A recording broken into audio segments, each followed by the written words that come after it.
Hello welcome to life line. ఈరోజు BPH గురించి తెలుసుకుందాం. బీపీహెచ్ అంటే ఏంటి, దాని చికిత్సా విధానాలు ఎలా ఉంటాయి అనే విషయాలు చర్చించడానికి మనతో పాటు ముగ్గురు ప్రముఖ వైద్యులు ఉన్నారు. వారిని అడిగి తెలుసుకుందాం. Doctor V Chandramohan, MS, MCh, MRCS, DNB chief consultant urologist, robotic surgeon and managing director, Preethi urology and kidney hospitals, Hyderabad. I'm doctor V Chandramohan, managing director, Preethi urology and kidney hospitals, Hyderabad. అలాగే doctor Karthik Ganapathi, MBBS, MS, DNB consultant urologist, Preethi urology and kidney hospital, BHEL, Hyderabad. నేను మీ doctor Karthik Ganapathi, consultant urologist and andrologist at Preethi urology kidney hospital. ఇంకా doctor Soundarya, MBBS, MS, MCH, consultant urology, Preethi urology and kidney hospitals, KPHB, Hyderabad. అందరికీ నమస్తే.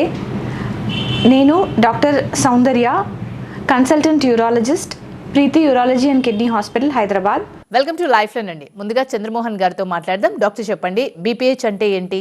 సాధారణంగా 50 ఏండ్ల పైబడిన వారిలో, మగవారిలో prostate గ్రంథి సంబంధించిన వ్యాధులు వింటూ ఉంటాం. ఇదేమిటంటే ప్రోస్టేట్ అనే గ్రంథి మగవారిలో మాత్రమే ఉంటుంది. 18 ఏళ్ళ తర్వాత దీని సైజు పెరుగుతుంది. కానీ 40-50 ఏళ్ళ తర్వాత సడన్గా సైజు పెరిగే అవకాశం ఎక్కువ ఉంటుంది. ఇలా పెరగడాన్ని బినైన్ ప్రోస్టాటిక్ హైపర్ప్లేషియా అంటారు. అంటే ప్రోస్టేట్ గ్లాండు నార్మల్గా క్యాన్సర్ లాగా కాకుండా ఒక గడ్డలాగా పెరుగుతుంది, కానీ క్యాన్సర్ కాదు. అందుకే దాని పేరు బినైన్ ప్రోస్టాటిక్ హైపర్ప్లేషియా అంటారు.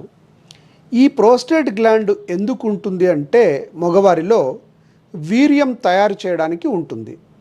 ఈ వీర్యం తయారైనప్పుడు ఈ ప్రోస్టేట్ గ్లాండ్లో ఉండే డక్ట్స్ ద్వారా యూరిన్ రాస్తాలోకి ఓపెన్ అవుతుంది.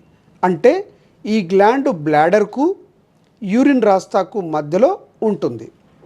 సెక్స్ చేసినప్పుడు యూరిన్ రాకుండా కేవలం వీర్యం వచ్చేటట్టు ఈ గ్రంథిలో ఉండేటువంటి కండరాలు హెల్ప్ చేస్తాయి. ఈ ప్రోస్టేట్ గ్లాండు 50 ఏళ్ళ తర్వాత పెరిగితే ఇందాక చెప్పినట్టు బినైన్ ప్రోస్టాటిక్ హైపర్ప్లేషియా అంటారు.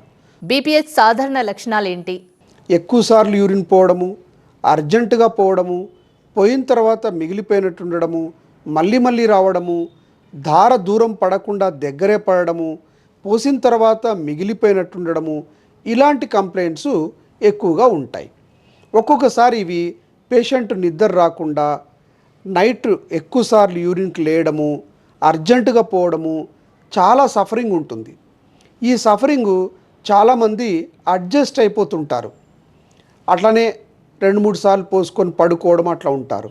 కొంతమందికి మరీ 5-6 సార్లు రాత్రి లేయడము, అర్జెంటుగా పోవడము, డ్రాప్ పడడము, మళ్ళీ ధార దూరంగా లేకపోవడము, ఈ కంప్లైంట్స్ అన్నీ ఉంటాయి. అలాంటప్పుడు ఏం చేస్తాము అని అంటే అల్ట్రాసౌండ్ స్కాన్ ద్వారా దీన్ని కనుక్కుంటాం. భారతదేశంలో బీపీహెచ్ ఎంత సాధారణం అంటారు? ఈ ప్రాబ్లము ఎందుకు సొసైటీలో ఎక్కువ అనంటే, ఒకప్పుడు అలానే ముక్కి పోసి యూరిన్ బంద్ అయిపోయి కిడ్నీ వాపు వచ్చి పేషెంట్స్ సఫర్ అయ్యేవాళ్ళు. అంటే కిడ్నీ ఫెయిల్ అయ్యేదాకా కూడా వచ్చేది. కానీ ఇప్పుడు అలా లేదు. పేషెంట్కు కొన్ని కంప్లైంట్స్ ఉంటేనే, అంటే ఎక్కువసార్లు యూరిన్ పోయినా, అర్జెంటుగా పోయినా, నొప్పి వచ్చినా, మంట వచ్చినా వెంటనే డాక్టర్ దగ్గరికి వస్తున్నారు. వాళ్ళకు అల్ట్రాసౌండ్ చేయడం వలన ఈ జబ్బును కనుక్కోవడం ఎక్కువైంది. ఈ జబ్బు ఇప్పుడు ప్రపంచంలో 50 ఏండ్లు 60 ఏండ్ల పైబడిన వాళ్ళల్లో చాలా కామన్ జబ్బుగా చూస్తూ ఉంటాము. అందుకని ఈ జబ్బును మనము ఈజీగా తీసుకోకుండా దానికి ఎవాల్యుయేషన్ చేయించుకోవాలి. బీపీహెచ్ ఉన్న రోగులలో లైఫ్ స్టైల్ ఎలా ఉంటుంది, ఎలా ప్రభావితం అవుతుంది? ఈ ప్రోస్టేట్ గ్రంథి ఇంకా ఎక్కువ ఏజ్ పెరిగితే సాధారణమైన గ్రంథి డెవలప్మెంట్ కాకుండా క్యాన్సర్ కూడా వచ్చే అవకాశం ఉంటుంది.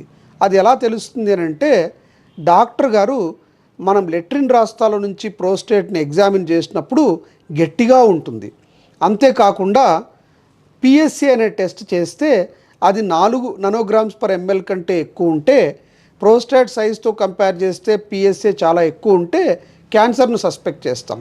సో డియర్ ఫ్రెండ్స్, ప్రోస్టేట్ గ్రంథి చాలా ఇంపార్టెంట్ గ్రంథి మగవారిలో.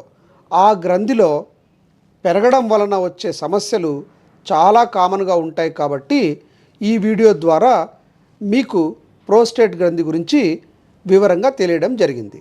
డాక్టర్ కార్తిక్ గణపతి గారు, మీరు చెప్పండి, బీపీహెచ్ వారి లైఫ్ స్టైల్ మేనేజ్మెంట్ గురించి చెప్పండి. సో మీరు చాలాసార్లు మీ ఇంట్లో పైబడిన ఎవరైనా పెద్దవాళ్ళు, పెద్ద వయసులో ఉన్న మగవారిలో చాలా యూరినరీ కంప్లైంట్స్ మనం చూస్తూ ఉంటాం. మీరు డాక్టర్ దగ్గరికి వెళ్ళినప్పుడు డాక్టర్ దాన్ని డయాగ్నోస్ చేసి బీపీహెచ్ అని చెప్పుంటారు. బీపీహెచ్ అంటే బినైన్ ప్రోస్టేటిక్ హైపర్ప్లేసియా.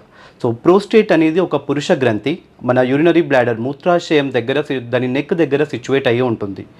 సో ఇది వయసు పడడం వల్ల ఏజ్ రిలేటెడ్ ప్రాబ్లం అండి. వయసు పెరగడం వల్ల ఈ ప్రోస్టేట్ అనేది వాపు సైజ్ పెరుగుతూ ఉంటుంది. దానివల్ల రకరకాల లక్షణాలు వస్తూ ఉంటాయి. సో ఈ బీపీహెచ్లో ఎలాంటి లక్షణాలు కనబడతాయి అంటే యూరిన్ ఎక్కువసార్లు రావడము, యూరిన్ మీద కంట్రోల్ ఉండకపోవడము, నైట్ టైమ్స్ రాత్రిపూట పడుకున్న తర్వాత యూరిన్కి ఎక్కువసార్లు లేవడము, అండ్ యూరిన్ దార అనేది సన్నగా రావడము, లేకపోతే యూరిన్ పోసిన తర్వాత చుక్కలు యూరిన్ పడడం కానీ, యూరిన్లో చాలా రోజుల్లాగా మంట అలాంటివి ఉండడం కానీ, లేకపోతే యూరిన్లో రక్తం పడడం కానీ, ఇలాంటి లక్షణాలు మనం రెగ్యులర్గా చూస్తూ ఉంటాము.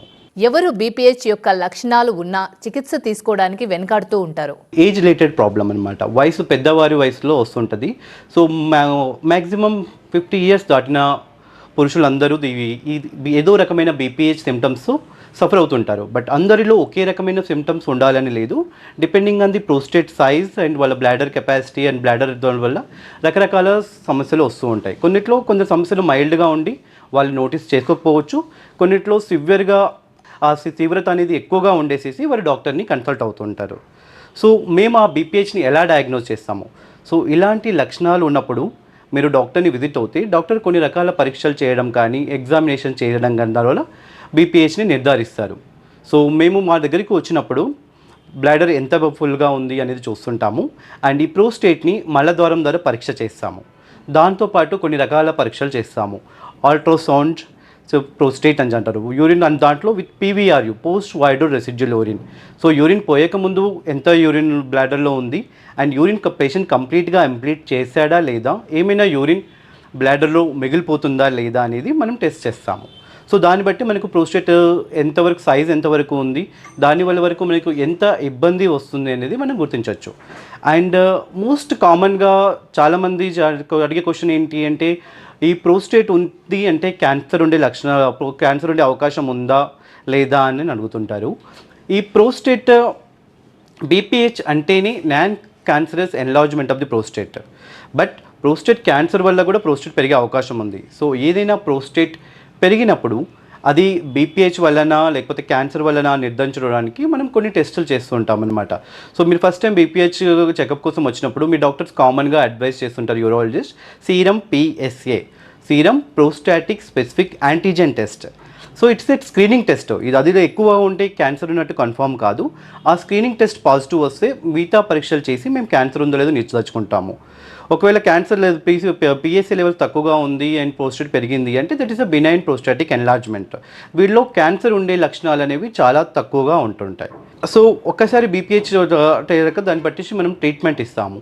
ఆ బీపీహెచ్ ఉన్న ప్రతి పేషెంట్కి ట్రీట్మెంట్ అవసరం లేదు. ట్రీట్మెంట్ డిపెండ్స్ ఆన్ ది ఆ బీపీహెచ్ ప్రోస్టేట్ వల్ల వచ్చే సిమ్టమ్స్ వల్ల అనమాట. పేషెంట్కి కొన్ని మైల్డ్ సిమ్టమ్స్ ఉంది, ఎప్పుడో ఒకసారి ఫ్రీక్వెంట్గా అవుతుంది, వాటర్ ఎక్కువ తీసుకున్నప్పుడు కానీ, నైట్ 1-2 సార్లు యూరిన్కి వెళ్తున్నారు, పెద్దగా ఇబ్బంది ఏమీ లేదు, అలాంటి వారి కోసం మేము ఫస్ట్ వాటర్ ఇంటేక్ తక్కువ చేయడము అలాంటి ట్రీట్మెంట్ ఇస్తాం. మెడికల్ మేనేజ్మెంట్ ఏం అవసరం లేదు. బట్ కన్సిడరబుల్ సిమ్టమ్స్ ఉన్నాయి, బాదర్సం ఉంది, పేషెంట్కి ఊరికే యూరిన్ వెళ్ళడం కొంచెం ఇబ్బంది అవుతుంది, అలాంటి టైంలో we'll go for a medical treatments. And most of the patients అనుకుంటారు మెడికల్ ట్రీట్మెంట్ అంటే ఇట్స్ 7 to 10 days ఇస్తారని కాదు. మనం ఇచ్చే మెడిసిన్స్ అనేవి ప్రోస్టేట్ సైజ్ని తగ్గించడానికి ఇస్తుంటాము. సో ప్రోస్టేట్ సైజ్ తగ్గడం అనేది కొంచెం టైం పడుతుంది. సో మినిమం ఒక 3 months అయినా ఈ మెడిసిన్స్ యూస్ చేస్తుంటుంది. 3 monthsలో రెస్పాన్స్ పెట్టేసేసి యూరాలజిస్ట్ డాక్టర్ గారు దాన్ని డోస్ పెంచడం కానీ వేరే అదర్ ట్రీట్మెంట్ ఆప్షన్స్ చెప్పడం కానీ మనం చూస్తుంటాము. సో ఒకవేళ మెడిసిన్స్తో ఇంప్రూవ్ అవుతుంది అనుకుంటే మనం కంటిన్యూస్గా వాడుకోవచ్చు. లేదు ఒక 3-4 months తర్వాత పేషెంట్కి అబ్సల్యూట్లీ సిమ్టమ్స్ ఎలాంటి లేవు, కంఫర్టబుల్గా ఉన్నామంటే మనం బ్రేక్ ఇచ్చేసి చూడొచ్చు. పేషెంట్కి మళ్ళీ సిమ్టమ్స్ రికవర్ అవుతే we can start the treatments. And mild symptoms ఉండేసేసి ట్యాబ్లెట్స్తో బెటర్గా ఉందంటే లైఫ్ లాంగ్ కూడా ఈ ట్యాబ్లెట్స్ వాడుకోవచ్చు. ఎటువంటి కాంప్లికేషన్స్ అనేటివి ఉండవండి. అండ్ ఒకవేళ ట్యాబ్లెట్స్ పనిచేయట్లేదు అండ్ పేషెంట్కి చాలా సివియర్ ఇబ్బంది అవుతుంది అన్నప్పుడు మనం సర్జికల్ ఆప్షన్స్ వెళ్తుంటాం. రోగికి చికిత్స అందించడంలో యూరాలజిస్ట్ ప్రధాన అంశం ఏ విధంగా ఆలోచిస్తారంటారు? సో ఇది లేజర్ అనేది ఇది అడ్వాన్స్ ప్రొసీజర్ అండి.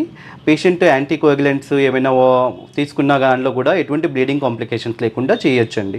పేషెంట్కి ఏమైనా హార్ట్ ప్రాబ్లమ్స్ ఉంది, యాంటీకోయాగులెంట్స్ వాడుతున్నారు, మనం స్టాప్ చేయలేము, అలాంటి దాంట్లో ప్రోస్టేట్ గ్లాండ్ పెద్దగా ఉంది, ఇలాంటి దాంట్లో this is the best procedure అండి. ఇలాంటి ప్రొసీజర్ చేసినప్పుడు కామన్గా ఏంటంటే కొంచెం ఎజాక్యులేషన్ ఇష్యూస్ వచ్చే అవకాశం ఉంటుంది.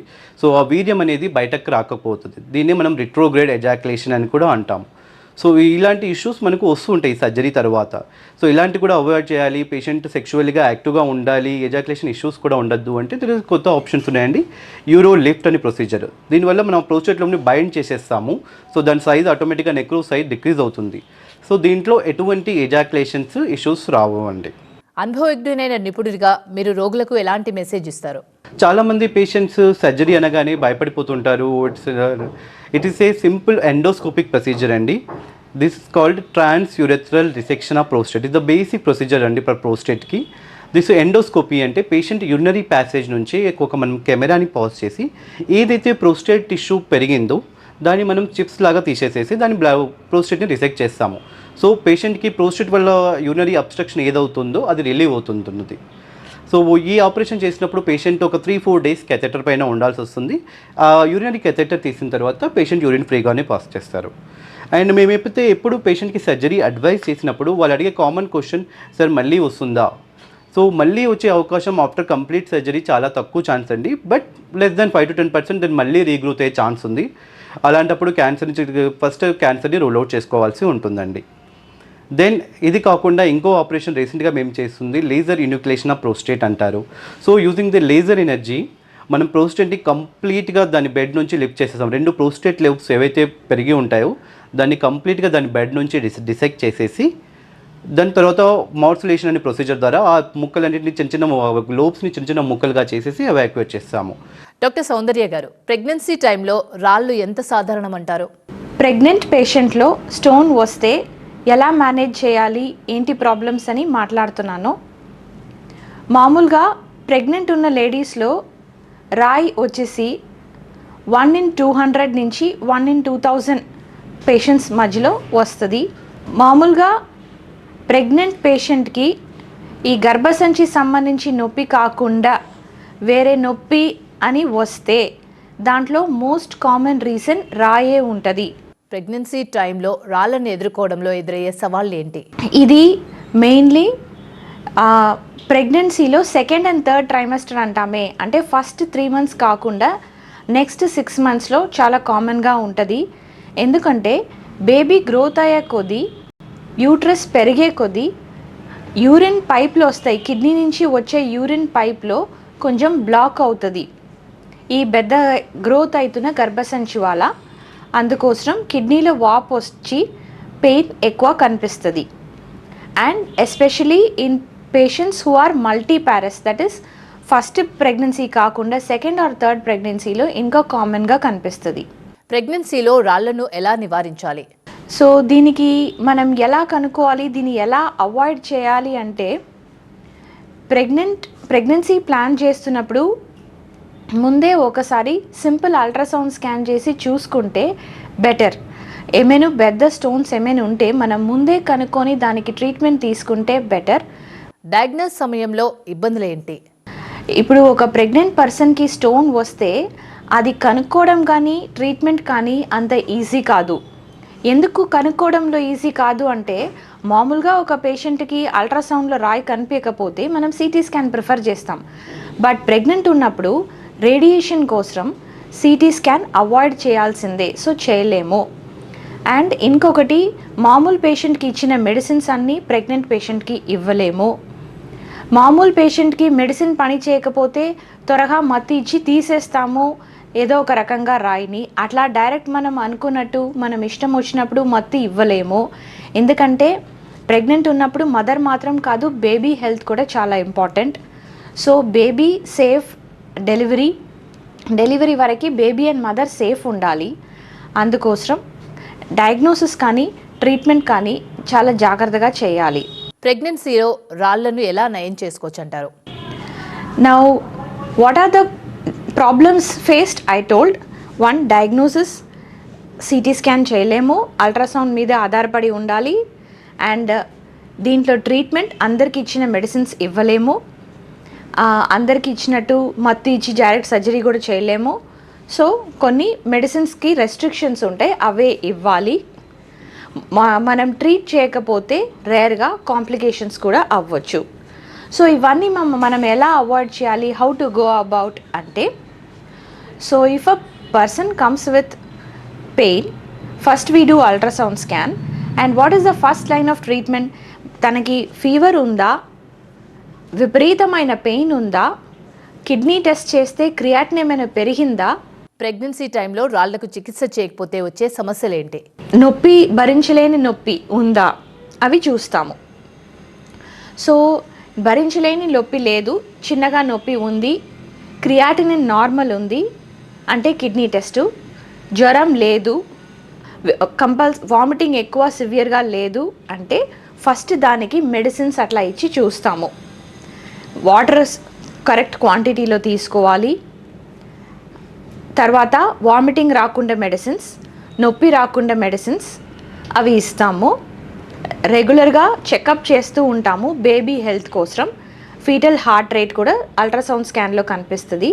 సో బేబీ హెల్త్ బాగుందా, మదర్ది కిడ్నీస్ ఫంక్షన్ బాగుందా అనేది చెక్ చేస్తాము. ఇది first line of treatment. So first ఇలా చేస్తూ వస్తున్నాము. అల్ట్రాసౌండ్లో స్కాన్లో వాపు ఏమైనా పెరుగుతుందా, లేదా రాయి ఏమైనా కనిపిస్తుందా, అది పడిపోతుందా అనేది చెక్ చేస్తూ వస్తాం. ఇది first line.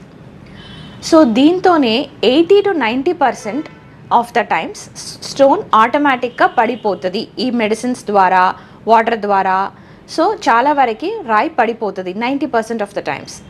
So it's not a major life threatening issue ఏం కాదు, రాయి వచ్చినా అంత కంగారు పడాల్సిన అవసరం లేదు. నెక్స్ట్ స్టెప్, లైక్ సపోజ్ ఈ ఫస్ట్ లైన్ ఆఫ్ ట్రీట్మెంట్కి తనకి పేషెంట్కి సెట్ అవ్వలేదు అనుకోండి, పేషెంట్కి విపరీతమైన పెయిన్ వస్తుంది, భరించలేని వామిటింగ్ వస్తుంది, లేదా క్రియాటిన్ ఏమైనా పెరుగుతుంది, జ్వరం వస్తుంది అంటే we have to take some step.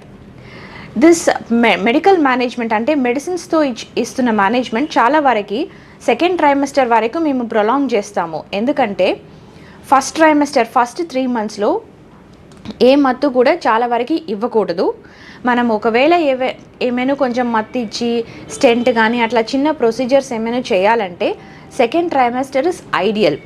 Because first trimester ఉన్నప్పుడు అబార్షన్స్ అయ్యే అవకాశాలు ఉంటుంది, థర్డ్ ట్రైమెస్టర్ లాస్ట్లో వచ్చినప్పుడు ప్రీటర్మ్ డెలివరీస్ అయ్యే అవకాశాలు ఉంటుంది. కాబట్టి second trimester is ideal. So చాలా వరకు పేషెంట్కి ఏమైనా పెయిన్ కానీ వస్తే మేము మ్యాక్సిమం ప్రొలాంగ్ చేస్తాము సర్జరీస్ చేయకుండా. 90% స్టోన్స్ ఆటోమేటిక్ పడిపోయేటట్టు చూస్తాము.